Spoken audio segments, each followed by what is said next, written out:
नमस्कार, मैं फिर आ गया हूँ आपसे मिलने, आपसे बात करने के लिए, आपको जानने के लिए। आज मैं आपसे 3 अलग-अलग मुद्दों पे बात करूँगा। एक सबसे पहली बात ये है, जैसे कोई बच्चा पैदा होता है गरीब के घर में और एक बच्चा पैदा होता है अमीर के घर में।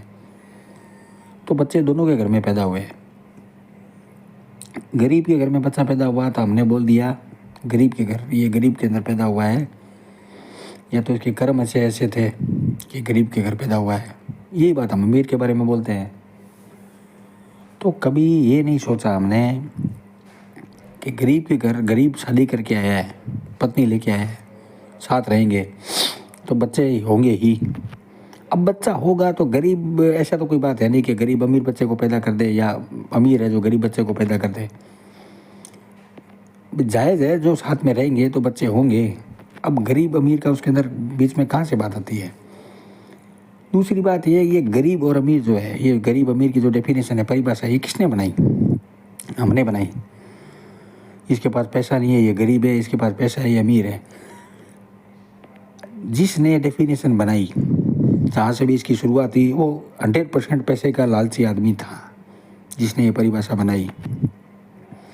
पैसे के लालच में ही जिसके पास पैसा कम है उसको उसने गरीब बताया और जिसके पास पैसा ज़्यादा है उसको उसने अमीर बताया। आज वो परिभाषा चलते चलते चलते कहाँ पहुँच गई है? गरीब अमीर, वो ज़्यादा कमा रहा है, वो कम कमा रहा है, ये वो बात कहाँ से कहाँ तक पहुँच गई। फिर भी ये जो फ़र्क है आगे जाके बढ़ता जा रहा है। तो हमने ही गरीब अमीर बनाए, हमने ही वो परिभाषा बनाई और दोष हम देते हैं कर्मों को, समय को।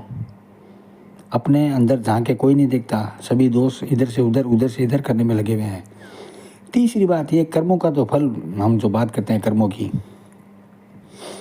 कर्म का जो फल है, कर्म आदमी करता है। कर्म का मतलब, जैसे मैंने किसी के बारे में गलत सोचा, तो जैसे ही मैंने गलत सोचा तो मैं उस परम तत्व से उतना ही दूर हो गया।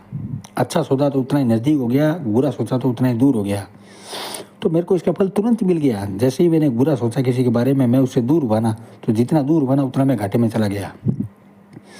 अब जो फ्यूचर में मेरे को जो मिलेगा वो उसका परिवर्तन है, परिणाम फल नहीं है, वो परिवर्तन है। परिवर्तन वहीं से होना शुरू हो जाता है जहाँ से मेरे दिमाग से, मन से जो थॉट निकला, वहीं से वो परिवर्तन शुरू हो जाता है और वो धीरे धीरे बड़ा रूप लेके सामने आता है। तब हम क्या बोलते हैं? ये हमारे कर्म है जो सामने आ गए। कर्म सामने नहीं आते, वो परिवर्तन है। कर्म उसी समय मिल जाता है।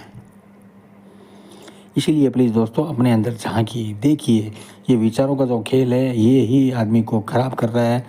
आज के टाइम में ये गरीब अमीर, पता नहीं कितनी कितनी परिभाषाएं हम लोगों ने इतनी बना ली है कि मनुष्य को मनुष्य समझना तो हमने कभी का छोड़ दिया है। बस परिभाषा के हिसाब से ये वो है, ये है, ये है और ये वो है, बस। तो प्लीज़ अपने अंदर झांकिए और आपको भी अगर ऐसा लगता है तो प्लीज़ मेरे साथ शेयर कीजिए और सब्सक्राइब कीजिए। Thank you.